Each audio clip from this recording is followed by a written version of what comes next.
Podium Podcast. Lo mejor está por escuchar.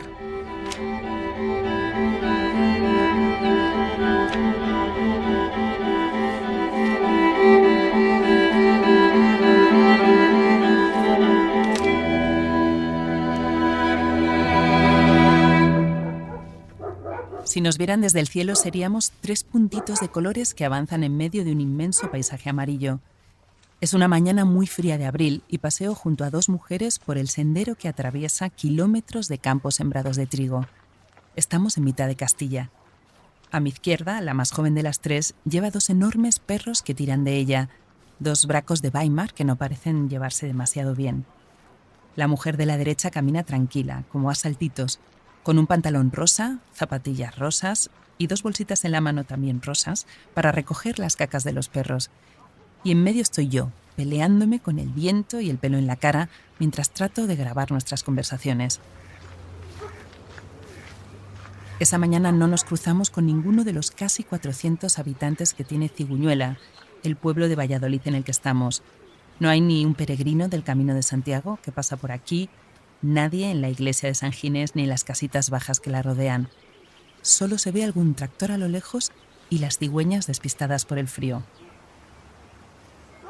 Mavi, la chica que pasea a los perros, compró hace un año junto a su marido, Javi, una casa con terreno en este pueblo, a 12 kilómetros de Valladolid. Quiere montar una guardería canina y un negocio para mascotas. Hasta ahora ha sido profesora de baile y de pilates, por eso lleva un tiempo haciendo cursos de empresa y de adiestramiento de perros, aunque ya se ve que tiene madera para ello. Mavi viste mallas negras, zapatillas y forro polar color púrpura. Tiene 41 años, mucha energía, el pelo más bien corto, ondulado, la nariz pequeña y la risa fácil y muy fuerte. Yo diría que su risa es el mejor reflejo de su personalidad. Sus ojos son alegres, enmarcados por unas cejas finas como 2 pequeños arcos dibujados y unos pómulos altos y carnosos que le dan un aspecto aniñado. Judith, la mujer de Rosa, tiene 58 años y unos rasgos muy parecidos.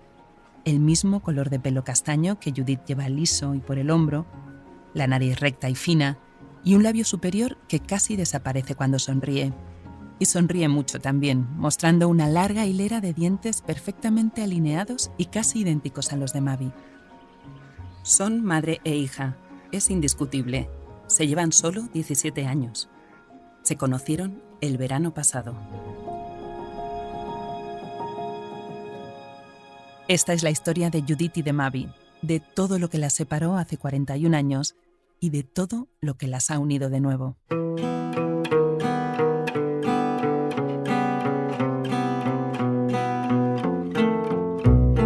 Familia de Libro, un podcast de Ana Solanes para Podium Podcast. Episodio 4. ¿Y esta nariz?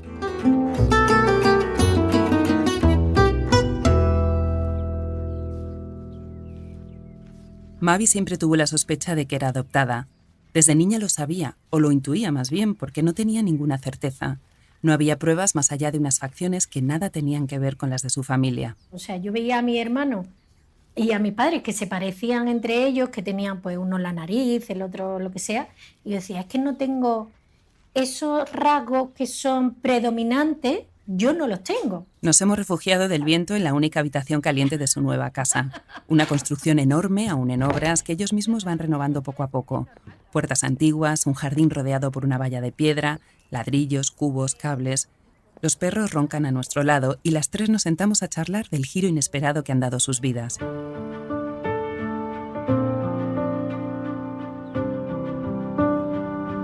Para Mavi, la idea de ser adoptada no era esa fantasía que muchos hemos podido tener alguna vez, la de que hubiera otra familia por ahí más exótica o incluso más terrorífica. Para ella era casi una certeza, y por eso, desde que era muy pequeña, se lo preguntaba cada cierto tiempo a sus padres y a sus hermanos mayores. Todos se lo negaban como si fuera una locura de la niña. ¿Adoptada? ¿Pero qué dices? Sin embargo, su intuición y la imagen que le devolvía el espejo le decían que no, que esa no era su familia biológica, que ella y su nariz tenían que venir de otro sitio. Claro, pues por ejemplo mi padre tiene la nariz pues más tipo Miliki, digámoslo así, más gordita. Mis hermanos no la tienen tanto, porque mi madre tiene una nariz un poco más aguileña, entonces más finita, pero sí que tienen una nariz pues más regordetilla. Claro, yo no. Y siempre he tenido una nariz muy pequeña. Entonces era como algo tan dominante en mi casa que y mis tíos también no cuadraba. Era como que no. Los ojos, las cejas, no. Por un lado, esos rasgos que no cuadran y luego las bromas en los colegios. Un comentario aquí, un secreto que no se sabe guardar, una palabra que se le escapa a alguien. Lo normal es que nadie se lo tome en serio. Pero Mavi, sí. Yo no recuerdo quién me lo diría, pero es verdad que en el colegio alguna niña me lo dijo. Y fuera del colegio creo que también. Entonces fue algo que a mí se me quedó, pues bueno, como digo yo, como mi alma sentía que era verdad, que era adoptada.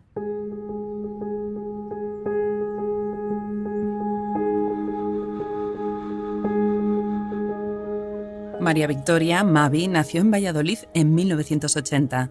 Ya, el suyo no es un acento de Valladolid, sino de Jaén, porque en Jaén ha vivido desde que tenía un día hasta los 30 años. Mavi ha crecido feliz en una familia grande. Su madre, Cristina, era profesora de educación física en el colegio privado donde ella estudió también, y su padre, Ramón, era perito agrícola y por eso se trasladó de Madrid a Jaén, por los olivos. Tuvieron un primer hijo. Un segundo niño 3 años después y luego el ginecólogo le dijo a su madre que le resultaría difícil volver a quedarse embarazada por algún problema con su matriz. Pero la pareja se había quedado con ganas de tener una niña y lo intentaron durante años. Tendrían que pasar 14 años para que consiguieran un nuevo embarazo, el de su última hija, que ya sería la número 4. Porque 7 años antes había llegado Mavi y lo hizo de la manera más casual. Un día, charlando con los churreros del barrio, les contaron que ellos habían adoptado una niña en una clínica de Valladolid. Les dijeron que era sencillo, que se ocupaban de todos los trámites, así que se pusieron en contacto con ellos. Y justo dijeron, pues mira, hay una chica que quiere dar a su hijo en adopción. No sabían tampoco si era niña o qué. Y pues bueno, el día que nací llamaron a mi madre y le dijeron, una niña ya ha nacido, vente para acá. Y mi madre cogió, se vino para Valladolid y al día siguiente estaba con ella. El 26 de octubre del 80 nació Mavi. El día 27 ya estaba en Jaén en brazos de su madre adoptiva. Los trámites y requisitos de adopción han cambiado mucho en 40 años, pero en 1980 podía ser así. Rellenabas la solicitud y un tiempo después te llamaban y recogías a tu bebé. Con un día de vida, la piel de Cristina es la primera que Mavi conoció. Su olor, su voz, sus cuidados. Y por eso su madre siempre la sintió tan hija suya como a los otros 3, como si la hubiera parido ella. Nunca pensaron en contarle la verdad, por miedo a que sufriera o que se sintiera diferente o menos querida, por miedo a que tuviera algún problema de identidad o de rechazo que su madre, como profesora, había visto en otros niños adoptados. Ellos querían evitarle todo aquello, e incluso Mavi dice que a veces sentía que era la más mimada, seguramente por ese instinto de protección. Pero para sostener una historia sólida que se mantenga toda la vida, tienes que construir una verdad paralela. Hay que atar muy bien todos los cabos, cuidar todos los detalles, como si fuera una coartada. Sus hermanos mayores, que entonces eran niños de 10 y 7 años, prometieron que jamás se lo dirían a nadie. Pero también estaban los tíos, los primos, los otros profesores del colegio o los vecinos del barrio, que nunca habían visto ese tercer embarazo. Era mucha gente y todos supieron mantener el secreto mucho tiempo, a pesar de la intuición y las preguntas de Mavi. Una de esas preguntas, claro, venía de su propio DNI, de la casilla donde pone lugar de nacimiento. Pues me contaron que había nacido a los 6 meses, porque mi familia es madrileña y mis hermanos han nacido en Madrid. Entonces, claro, yo siempre era como todo el mundo ha nacido en Madrid y yo porque he nacido en Valladolid. O sea, eran ciertas cosas que al final... Entonces, pues bueno, mi madre decía que, me contaba, que había ido al entierro de su abuela a Asturias, porque es verdad que la familia es asturiana, y que le pilló a los 6 meses de parto en Valladolid. Así se construye una historia. Crece, se instala y luego es demasiado grande y ha pasado demasiado tiempo para deshacer la mentira. Incluso casi te la llegas a creer. Así que se va dejando y se va dejando. Ella se ha formado su historia y ella quería llevar su historia hasta el final. O sea, ella no esperaba que yo me fuera a enterar. Yo creo que al principio era más ese miedo de por mí, y yo creo que al final, conforme vas creciendo, no te lo quieren decir por miedo a la reacción que a lo mejor podamos tener, que no lo vaya a entender, o que ya no lo quiera, o que conozca a Judith y ya diga, pues no quiero saber nada de mi familia. Entonces yo creo que ese era más el miedo de mi madre y de mi padre. O sea, ¿Y a ti te parecían convincentes cuando te decían que no, qué dices, estás loca? bueno, nunca me han convencido del todo, con lo cual... Sí, es más, es que hace 2 años, o sea, antes de enterarme, 2 años antes ya se lo había vuelto a preguntar. Yo es que siempre lo he soltado en casa. Y cuando salía con mi hermana Marta y nos decían, pues yo qué sé, pues no os parece, y siempre decían, sí, yo soy la adoptada. O sea, es algo que siempre he dicho. Como digo, es algo que en mi alma sabía simplemente, y pues bueno, lo que pasa que claro, también fue un shock. Una cosa es que lo intuyas y otra cosa es cuando te enteras realmente. Suele haber 2 momentos en la vida en que nos preguntamos con más fuerza de dónde venimos, qué lazos nos unen con nuestros padres y cuáles son nuestras herencias, las intangibles, las que nos llegan en forma de cargas o de regalos. 2 momentos, cuando somos adolescentes y buscamos afirmar nuestra personalidad, y cuando pensamos en casarnos o en formar nuestra propia familia. Son esos momentos en los que, mirando al futuro, nos preguntamos con qué materiales del pasado lo vamos a construir. A las personas adoptadas, las preguntas sobre sus raíces les asaltan aún con más fuerza cuando llegan a esas fases de la vida, y Mavi no fue una excepción. Aunque la confirmación de todas sus sospechas no le llegó hasta el pasado verano, casi por casualidad, cuando solicitó al registro de Valladolid su partida de nacimiento. Es un trámite que se puede hacer online y que necesitaba porque Javi y ella habían decidido casarse. Y de repente me llaman por teléfono y me preguntan por María Victoria Macías Corrochano, y que no encuentran la partida de nacimiento, que se había nacido aquí. Entonces le dije que sí, y me dijeron, ay, espérate a ver si me he confundido de apellido, tal. Y entonces me suelta la chica, que para mí fue un fallo, pero bueno, me suelta, ay, es que esta parte de nacimiento está restringida. Y en vez de decirme, tiene que venir simplemente la interesada por ella, me dice, está restringida porque esta persona fue adoptada y le cambiaron del apellido a Bajas a Macías.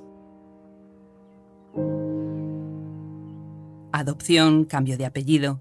A Mavi le empezó a invadir una sensación de irrealidad. Claro, fue un poco... dice, así que tiene que venir la persona interesada, y dije, soy yo. Dice, pues tienes que venir tú a por la partida de nacimiento porque solamente yo podría ir a por ella. Claro, para mí fue como... fue algo que encajó, pero a la misma vez fue como, ¿en serio? ¿Esto es verdad? O sea, no... como esa sensación de decir, es verdad, y ahora qué, ¿no? Entonces, bueno, lo primero que hice, lógicamente, fue llamar a mi madre. Y lo primero que le dije, mamá, me acabo de enterar de que realmente soy adoptada. Y su madre, que al principio pensó que era otra de esas veces en que Mavi preguntaba sin saber, comprendió que esta vez era diferente, que Mavi sí sabía. ¿Qué dices? ¿Qué dices? Yo, sí, mamá. Pepe, ya le conté de todo. La pobre pues se puso pues un poco a llorar y que, pues bueno, que ya lo había hecho por el sentimiento de ahorrarme lo que ella pensaba que me podría ocurrir, que es lógico, que también es verdad que el tema de la adopción ahora no se ve igual que antiguamente. Y nada, bueno, yo la tranquilicé y le dije que no pasa nada. O sea, a su padre prefirió decírselo en persona porque andaba delicado de salud y quería tenerle cerca para darle un abrazo. Fui a Jaén, lo cogí a él solo y le dije, papá, me he enterado de que soy adoptada. También se puso a llorar un poco y es que no sé si lo hemos hecho bien, tal. Y le digo, lo había hecho lo mejor que habéis sabido y lo había hecho fenomenal. Digo, yo, es que es verdad. O sea, yo he vivido súper bien, tengo unos padres maravillosos y es que no me puedo quejar de eso. Y entonces, nada, pues le dije lo mismo. Digo, claro, él estaba preocupado y le dije, papá, ¿tú me quieres menos por ser adoptada? Y dice, no. Digo, pues yo a ti tampoco. Así que... Los años 80 fue quizá la última década en la que la adopción seguía siendo un tema tabú en las familias. Mavi entiende las razones de sus padres, les consuela y al mismo tiempo siente cierto alivio al darse cuenta de que todo encaja, que era cierto, que no está loca. Pero tras la conversación con la funcionaria del registro, se le abrió un abismo delante. Se le agolparon preguntas que daban mucho vértigo. ¿Quiénes eran sus padres? Porque si esas personas con las que ha crecido y a las que llama mamá y papá no son sus padres biológicos, ¿dónde están entonces? ¿Y por qué la dieron en adopción nada más nacer? La imaginación inevitablemente se dispara. Todos hemos visto muchas películas sobre el dolor o el engaño que hay detrás de algunas adopciones, o esas historias tremendas de niños robados que siguieron ocurriendo en España hasta los años 80. Lo primero que hizo Mavi fue asegurarse de que en su caso todo había sido legal y consentido. ¿Cuál es entonces la historia que hay detrás de su adopción? Sus padres tampoco tenían más datos sobre aquella chica que quiso dar a su bebé en 1980. Pero lo que sí está claro es que dar a un recién nacido en adopción tiene que ser por fuerza algo muy doloroso.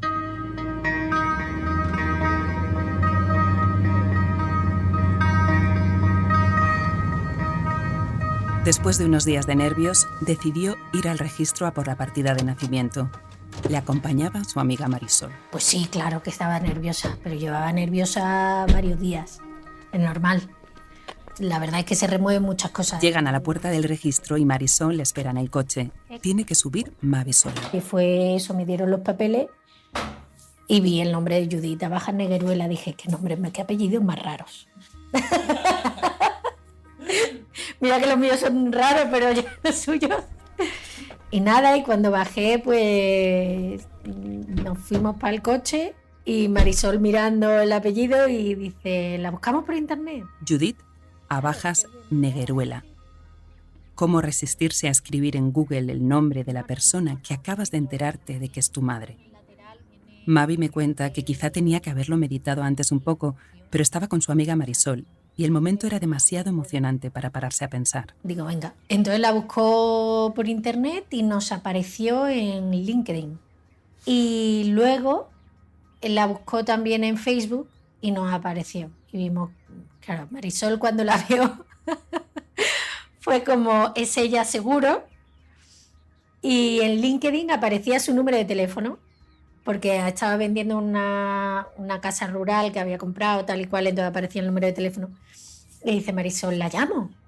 Y digo, yo pensando, llámala, pero yo pensando, ¿y qué le va a decir? No, pues le pregunto por la casa. Digo, ya, ¿y con eso? Y yo pensando, ¿y con eso qué vamos a arreglar? O sea, no entiendo si...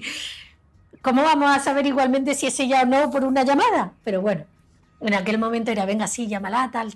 Bueno, la llamo por teléfono. Y nada más colgar, me dice, es ella. Es ella. Marisol lo tenía claro después de hablar con Judith, fingiendo interesarse por su casa rural. Y lo mismo dijo cuando vio sus fotos en Facebook. Claro, es que nos parecemos mucho. Y en la foto sí se veía, los ojos son iguales. Mavi no espera ni a llegar a casa. Le escribe un mensaje en Facebook desde el mismo restaurante donde van a comer Marisol y ella. Hola Judith, soy Mavi. Me acabo de enterar de que soy adoptada y en mi partida de nacimiento vienen tus datos. Entonces quería saber si eres tú mi madre biológica o no. Y si te quieres poner en contacto, pues este es mi número de teléfono. Y si no, te agradecería que por lo menos me dijese si eres tú o no, para si tú no eres, pues seguir buscando. A pesar del parecido, Mavi tiene claro que caben todas las posibilidades. Que no le contestara, que sí fuera ella, pero no quisiera saber nada, o hasta que no fuera su madre. Es que la foto parece un poco guiri. Quizá al verla tampoco me conectaba mucho, era como... Claro, me decía, se parece un montón, y yo decía, bueno, pero si es que parece un poco guiri. O sea, era como... Porque yo cuando la vi también dije, pero si pareces inglesa. Claro, sí. Sí, siempre me lo han dicho. Judith escucha atenta todo lo que cuenta Mavi y asiente.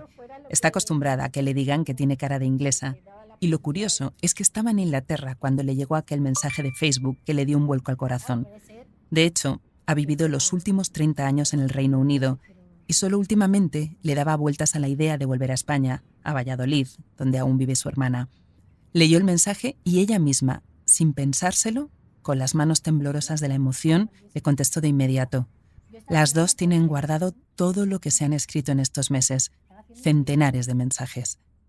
Le pido a Judith que me lo lea y se va muy, muy atrás en la pantalla del móvil para encontrar aquel primer texto que le escribió en el mes de julio. Hola Mavi, acabo de ver tu mensaje en Facebook. Soy Judith, tu madre.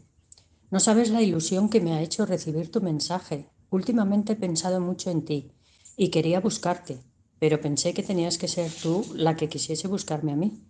¿Vives en Valladolid? De ahí pasaron al WhatsApp y enseguida a una videollamada.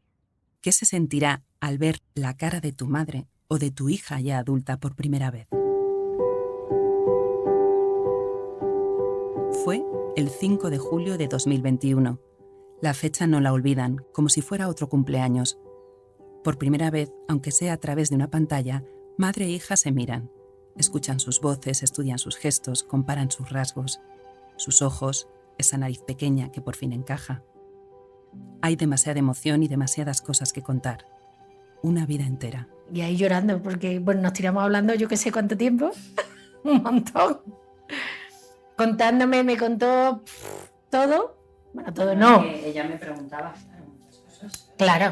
Claro. No, pero fue porque ella también me dijo, tú pregúntame todo lo que quisieras. Pues tú imagínate, pues todo. O sea, todo. Todo. Y todos son 50 años, porque la vida de Judith se dio la vuelta por completo cuando tenía solo 8 años, el 26 de enero de 1972. Es otra de esas fechas grabadas a fuego para ella. Es el día de la muerte de su madre.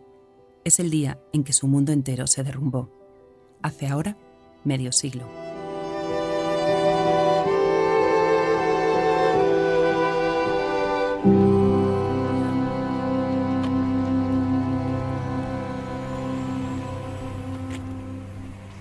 Unas semanas antes de viajar a Valladolid, quedé con Judith por primera vez. Estaba de paso por Madrid y la invité a mi casa a tomar un té y charlar tranquilamente. ¿Cuánto tiempo tenemos? No. ¿Tienes prisa? No, ¿No? que no, hombre, Te asustes, que sí, era un poco broma, ¿no? Hombre, que no te puedo contar 58 años de mi vida, o 50 años. Tengo 58, pero mi madre murió con 8 años. No te puedo contar 50 años de mi vida. Pues me los contó, porque el té se quedó frío, las galletas en el plato y se hizo de noche. Mi hijo adolescente se asomaba de vez en cuando desde su habitación y me miraba con cara de interrogación. Te voy a pedir una cosa. Sí. ¿Tienes pañuelos de papel? Porque yo soy muy llorona y lo mismo se me salen unas lágrimas o lo mismo no. Hombre, claro Pero que por si sí. acaso. Esto es un poco una terapia al final. porque Sí, ya lo no, sabes. es que sí, he Estaba tenido una mucha terapia. psicóloga con esto de- ¿Has hecho mucha terapia? No, pero no de psicólogo, sino personal y bueno, Crecimiento, de crecimiento, de sanación y tal. Sí, Sí, yo con también terapias soy- alternativas. Así es, Judith. Alternativa. Las palabras energía, crecimiento o sanación forman parte de su diccionario personal. Es positiva y sensible, con la risa y el llanto a flor de piel. Mientras escribo esto, le acabo de mandar un mensaje para confirmar un dato y veo que ha cambiado su imagen en el WhatsApp. Ha puesto el dibujo de una chica en bici acompañada por un texto. No corras, ve despacio, que a donde tienes que llegar es a ti mismo.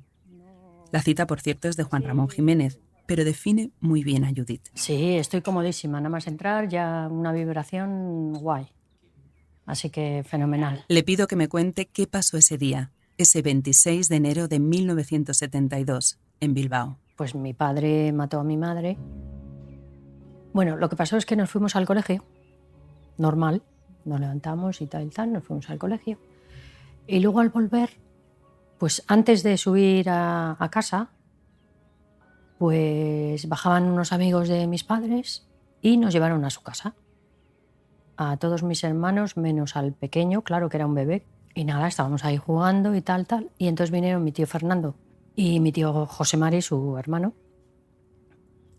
Y bueno, pues estábamos en el cuarto y nos dijeron, pues mamá se ha ido al cielo. Entonces mi hermana Virginia, que es mayor que yo, pues dijo, ¿que se ha muerto? Y entonces el tío Fernando dijo, sí. Una mañana sales de casa como cada día, vas con tus hermanos al colegio y cuando vuelves por la tarde, tu mundo entero ha desaparecido. Se acabó. A partir de ese momento empieza otra vida. Judith y sus 5 hermanos nunca volverán a su casa. No volverán a ser una familia. Es decir, me fui al colegio y cuando volví ya no tenía nada. ni casa, ni padres, ni hermanos, porque cada uno se fue a un sitio. Entonces es como si a ti de repente estás aquí y tienes todo y te sacan. O sea, yo cuando hice la terapia y descubrí por qué me ponía a llorar cuando empaquetaba cajas y por qué me he comportado yo como me he comportado en mi vida, siempre de un sitio a otro, cambiando de casa, cambiando de chico, cambiando tal, todo el rato. Y es porque estaba buscando mi hogar, porque lo perdí. Los Abajas vivían en el centro de Bilbao, en un edificio que pertenecía a su familia, gracias a la fortuna que había hecho el abuelo con varios negocios y una fábrica en la que trabajaba el padre de Judith. Tenían 6 hijos, el mayor de 12 años y el pequeño un bebé de solo 1 año. Ahora, con su madre muerta y el padre en la cárcel, hay que tomar decisiones rápidas. Los 3 hermanos de la madre se reparten a los niños de 2 en 2. Judith y el más pequeño se van a vivir a Valladolid con su padrino Fernando, su tío favorito, que ya tiene 2 niñas y otro que nacerá 2 años más tarde. Judith y sus hermanos se separan, empiezan nuevas vidas en nuevas ciudades y sin saber exactamente qué ha pasado. Nadie les cuenta la verdad. Su madre ha muerto, sí, pero ¿y su padre? ¿Dónde está? Mis abuelos tenían un apellido medio alto en Bilbao, es decir, tenía fábricas, edificios, o sea, tenían dinero. Pero mi padre era muy juerguista y entonces mi abuelo le daba el sueldo de mi padre, se lo daba a mi madre, porque sabía que él se lo gastaba. Entonces, no sé si había maltrato físico, sino más de que se iba de juerga o yo qué sé, o volvería borracho, pero no creo que maltrato físico. Lo que sé es que mis tíos, los hermanos de mi madre, le dijeron a mi madre, sepárate y te vienes. Parece que su madre lo tenía decidido. Estaba esperando que su marido se recuperara de las secuelas que le había dejado un accidente de coche para coger a los niños y marcharse. Sus hermanos le ayudarían con todo. Pero no le dio tiempo.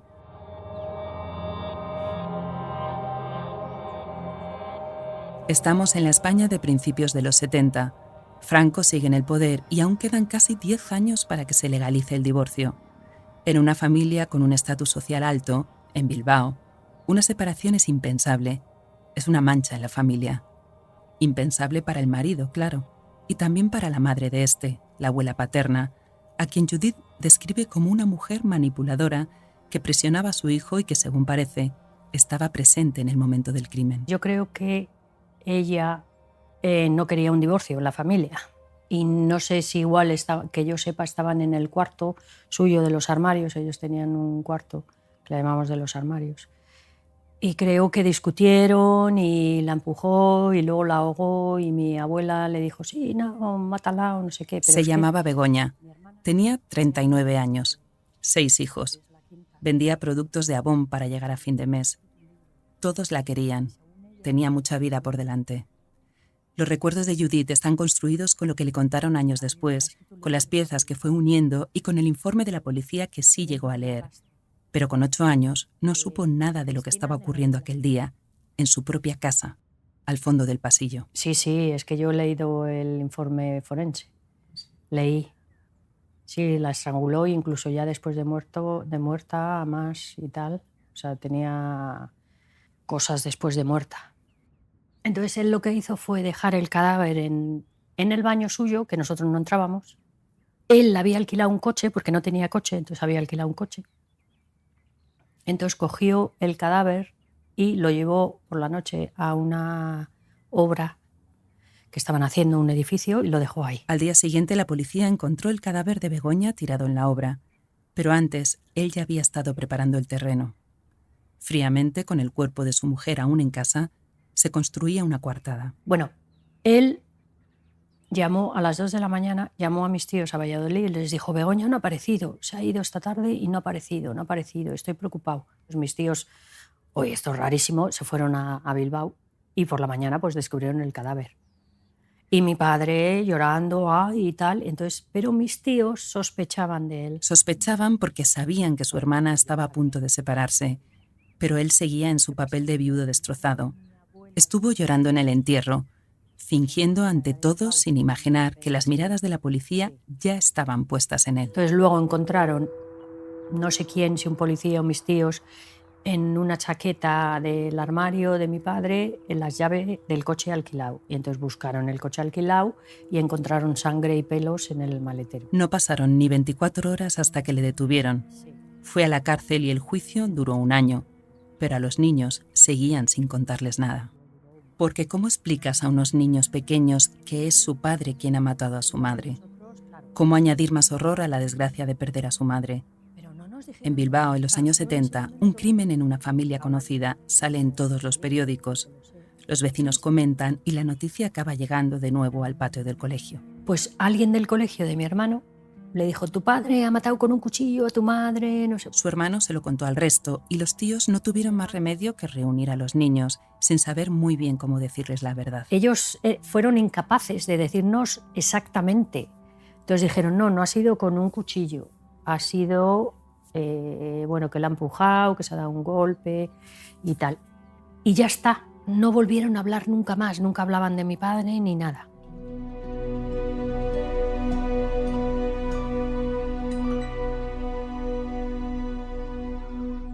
Cada verano sus abuelos paternos reunían a los 6 nietos en un chalet grande con piscina que tenían en Casa la Reina, en La Rioja. Y allí Judith y sus hermanos recuperaban la alegría de estar juntos, al menos en las vacaciones. Durante aquellos veranos, la abuela sí les hablaba de su padre. Nos decía: sí, vuestro padre sí está en la cárcel, pero se arrepiente, ha sido un accidente, tal, os quiere mucho, venga a escribirle. Le escribíamos y tal. Entonces, ¿tú qué piensas cuando has perdido todo? Que si tienes a tu padre y te están diciendo que te quiere, pues lo quieres. Te agarras a lo que puedes. Claro. Entonces, un día me dijo mi abuela: ¿quieres que vayamos a ver a papá a la cárcel? Y fui a verle. Fui la única que fui a verle. Fue a verle una vez, porque tampoco hubo tiempo de ir muchas más. Víctor, el padre de Judith, fue condenado a 20 años, pero cumplió solo 6. 6 años por matar a su mujer y tratar de encubrir el crimen. Lo que pasa es que murió Franco, buena conducta, mi abuela tenía contactos, no sé qué, entonces salió pronto. Después de pasar unos años acogidos por los tíos, los hermanos vuelven a vivir juntos en casa de sus abuelos, los abuelos maternos en este caso, que ya se han jubilado y compran un piso grande en Valladolid para que vivan sus nietos juntos. Pero allí tampoco durarán mucho. Pero claro, mis abuelos eran mayores, súper rígidos. Bueno, yo no... mi abuela era un sargento... madre mía. Entonces yo no quería estar allí. Y yo quería estar con mi padre. Con su padre. Cuesta creerlo, pero se va a vivir a Casa la Reina, donde el abuelo le ha puesto un supermercado a su hijo al salir de la cárcel. De nuevo cambia de casa y de tutores. Judith es ya adolescente. 2 de sus hermanos se mudan con ella porque allí, con su padre, creen que van a encontrar el cariño y la estabilidad que necesitan. Pronto aparecen otras personas en escena y el sueño, que nunca fue más que eso, se desbarata. Entonces ahí mi padre conoció a una chica que trabajaba en un club, una prostituta, que no tengo nada en contra de las prostitutas, vaya, pero que trabajaba de eso, que tenía 3 hijos cada uno de un padre.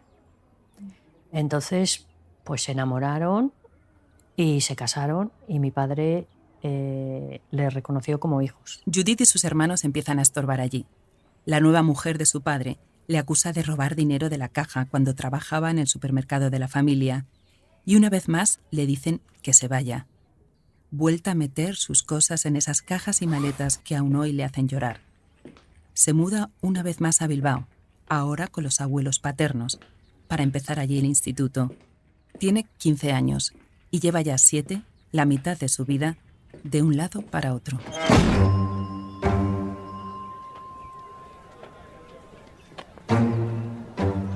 Empecé a salir pues con mis amigas ahí a las 7 calles de Bilbao, tal, no sé qué. Y conocí a un chico mayor que ella. Se llamaba Felipe y tenía 20 años. Es el padre de su hija Mavi. Supongo que lo que pienso es que era la persona que me dio algo de cariño, que, digamos, me hizo caso, digo, no sé. Claro, esta persona era un hombre, yo era una niña. Entonces, pues él quería hacer el amor, claro. Estamos hablando de hace un montón de años. Y yo que no. Y entonces un día que estábamos en una casa y tal, pues, hombre, ahora mismo sería una violación. En aquella época, aunque Puede parecer que es lo mismo. Yo le dije que no, pero sí, pues que éramos novios. Con 15 años y sin ningún referente en su familia, Judith se echó en brazos de quien le dio algo de cariño. Recuerda a Felipe como un buen chico, dice que no la forzó, que al final se sintió obligada porque eran novios, y aunque le daba miedo, creía que el sexo se daba por descontado. Aquella Nochevieja del 79 fueron juntos a una fiesta y bebieron más de la cuenta. Lo que para cualquiera habría sido una simple noche de fin de año con demasiado alcohol, para ellos terminó en comisaría. Fue el padre de Judith quien llamó a la policía al enterarse de que estaba con Felipe. Cuando le soltaron, una vez más, obligó a su hija a vivir uno de los momentos más duros de su vida. Ya en casa la reina, su padre, su esposa y su abuela se sentaron a la mesa de la cocina. La llamaron y, como si hubiera cometido el peor de los crímenes, le dieron 2 opciones. O te llevamos a una escuela especial, no dijeron reformatorio, una escuela especial y tal para que, bueno, pues te comportes, para que aprendas no sé qué, no sé cuánto, o te vas con Felipe. Vete a tu habitación y lo piensas. Yo tenía 15 años, de antes, no de ahora. Desesperada, Judith sabía que lo que entonces llamaban reformatorios, herederos del franquismo aún, eran como cárceles para jóvenes descarriadas, regidas por monjas con mano de hierro. Judith llamó a Felipe en busca de ayuda. Tampoco quería irse con él, pero decide que tiene que volver a Bilbao, que se acabó el instituto y que buscará trabajo de interna en una casa. Pues entonces le dije a mi padre, me voy con Felipe. ¿Y te dejaban? O sea, con 15 bueno, años. Mi padre me cogió. Casa la Reina no había tren, había que ir a Haro. Me llevó a Haro, me dejó en la estación de tren y adiós. Ahí, solita. Adiós.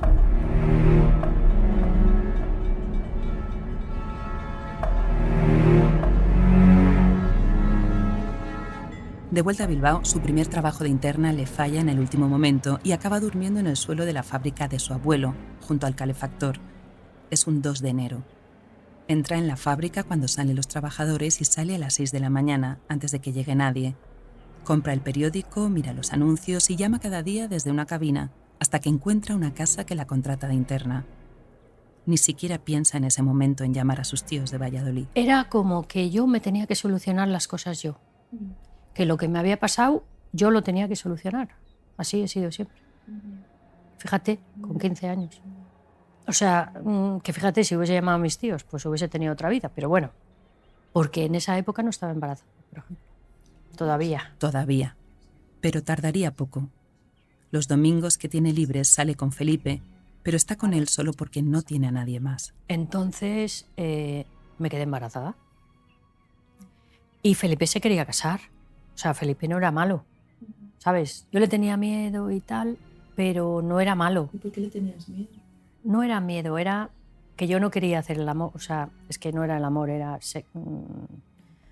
Yo ni disfrutaba ni nada, simplemente estaba ahí, pum, él la hacía y ya está, ¿me entiendes? Como lo que era antes. Cuando se queda embarazada, sí acude a su hermana y llaman a sus tíos, que vienen a buscarla enseguida, sin hacer preguntas, sin reproches. Solo me dijeron, ¿te quieres venir con nosotros a Valladolid? Yo les dije sí.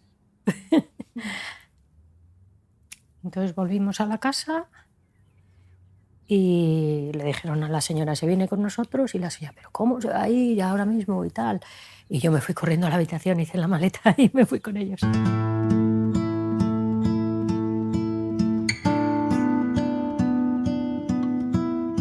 Allí de nuevo en Valladolid pudo tener un embarazo tranquilo.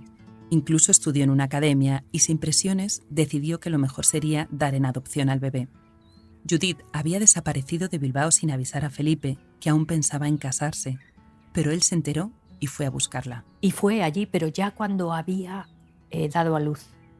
Entonces fue allí, yo estaba fuera, mis tíos vivían en un chalet, yo estaba fuera, y ellos estaban ahí por si acaso Felipe hacía algo. Entonces Felipe fue y preguntó, ¿y dónde está el niño? Yo lo quiero y tal, ¿no? Y yo le dije, pues no lo dan en adopción y ya está. Y tal. Entonces yo le dije que no y él, pues claro, se tuvo que marchar y ya está. Y ya no he vuelto a saber más de él. Y en el padre no puse que era él, porque ahora mi hija quiere saber quién es el padre y yo no lo sé. Felipe es la pieza del puzzle que le falta a Mavi. porque ahora que ha conocido a su madre biológica, quiere saber también quién es su padre y completar el mapa de sus rasgos. Las dos han hecho intentos de buscarle, pero no tienen muchos datos. Judith no recuerda los apellidos, cree que nunca los supo, y no puso el nombre en la partida de nacimiento. Pero quién sabe si esta historia llegará a sus oídos o a los de alguien que conozca a un chico del barrio de Orcharcoaga, que vivía en alguna de esas torres altas a las afueras de Bilbao, las que se construyeron en los 60 para terminar con los poblados chabolistas. Felipe tendrá hoy unos 63 o 64 años. Tenía una hermana y tuvo a los 20 una novia 5 años más joven, Judith, que se quedó embarazada y dio a su bebé en adopción. Fue una niña, aunque ninguno de los dos lo supo nada más nacer. Cuando subí a la habitación me dijo el médico, ¿quieres verlo? Y yo dije que no. Entonces no me dijo ni si era niño o niña. Pero a los 6 meses, claro, yo tenía 6 meses para cambiar de opinión. Y a los 6 meses tenía que ir al juzgado o al donde fuese al registro para renunciar a mi hija legalmente. Entonces cuando firmé vi que se llamaba María Victoria y que era una niña. Con solo esos datos, Judith ha vivido 40 años. En su vida ha habido muchos más cambios, muchas otras cajas y maletas. Vivió el Madrid de los 80, donde se sintió más libre, y aún más en Inglaterra. Allí encontró por fin su hogar y se quedó casi 30 años a vivir. Ha montado negocios, ha comprado pisos, ha tenido varias relaciones que han durado años, pero últimamente, tras la pandemia, pensaba cada vez más en volver a Valladolid, donde aún vive su hermana Virginia, y se preguntaba si estaría allí también la hija que tuvo, qué vida habría tenido y si algún día la podría conocer.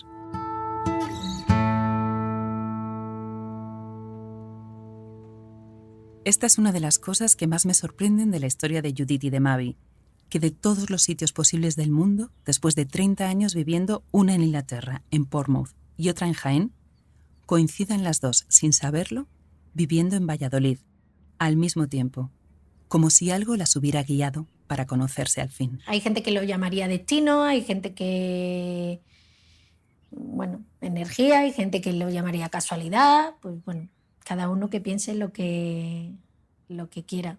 Yo creo que pues tenía que ser así. Y si ya resulta difícil a veces comprender y perdonar a una madre, Mavi las entiende a las dos. Las razones de una para darla en adopción y las de otra para ocultárselo toda la vida.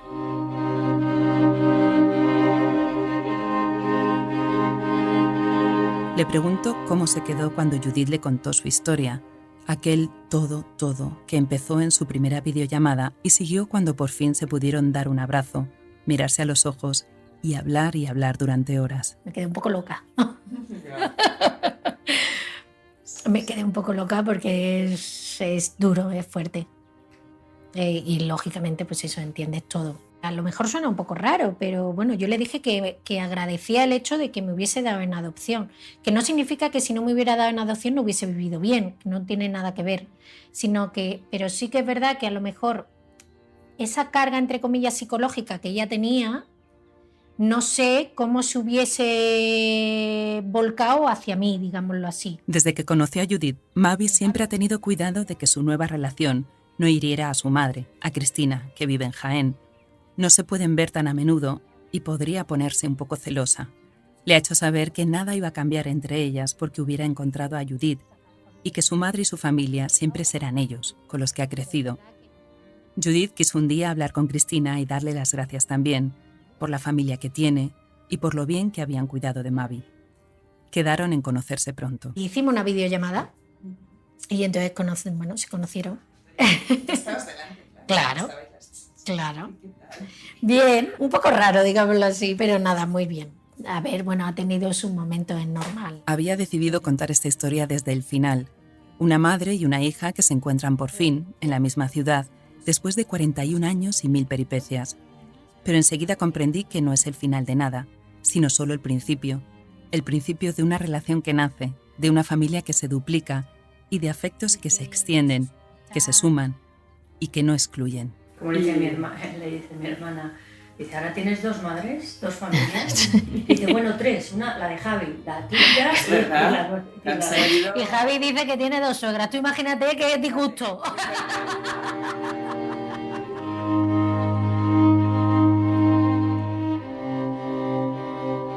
Cada uno de los 5 hermanos de Judith sobrevivió como pudo a la muerte violenta de su madre cuando eran niños. El mayor, Fernando, con una pequeña discapacidad, fue quizá el más estable, aunque tuvo que aguantar los problemas que le traía el padre, ya separado y arruinado, los últimos años de su vida. Virginia estuvo 25 años en un convento como monja de clausura. Le dije medio en broma, medio en serio que haríamos otro capítulo sobre ella. Hoy vive con su marido en el centro de Valladolid y tienen una habitación para Judith mientras ella encuentra un piso cerca. Se acaban de estrenar como los tíos de Mavi. La hermana menor, Cristina, estuvo años enganchada a las drogas. Judith la ayudó a salir, se la llevó a Inglaterra, se rehabilitó, pero tenía los órganos muy tocados y murió joven. Y luego hay otros 2 hermanos, los menores, Iván y Víctor, con los que se rompió la relación por una serie de malentendidos, desencuentros, por pura supervivencia. Y a mí me encantaría pues que tener una relación con mis hermanos, por supuesto. Después de todo lo que nos ha pasado, pues poder quedar con ellos, conocer a mis sobrinos, que no los conozco, y bueno, pues tener una amistad, o no sé, simplemente, bueno, pues perdonando. Igual podemos volver a ser la familia que no hemos podido ser. Quién sabe si aquí se abre otro capítulo de la historia de Judith y de Mavi, como el de Felipe, el padre que quizá aparezca un día. Porque en esta historia no hay un final, todo está empezando. De hecho, muy poco antes de conocer a Judith, Mavi tuvo un cáncer del que ya está recuperada. A raíz de la enfermedad, por si acaso, Javi y ella congelaron 5 embriones que están esperando a que deje de tomar la medicación para convertirse en sus hijos. Así que es muy probable que en poco tiempo más de uno llegue a ser un niño o una niña al que un día contarán esta historia. Un bebé que crecerá con 3 abuelas. No es un final tampoco, pero es, seguro, un bonito principio.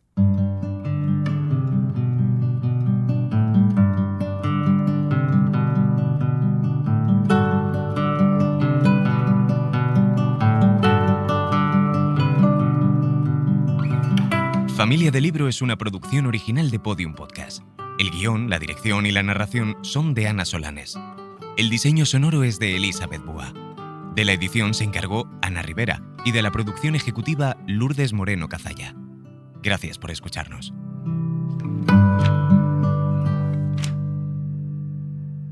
Todos los episodios y contenidos adicionales en podiumpodcast.com. También puedes escucharnos en nuestras aplicaciones disponibles para iOS y Android, y en todos los agregadores de audio.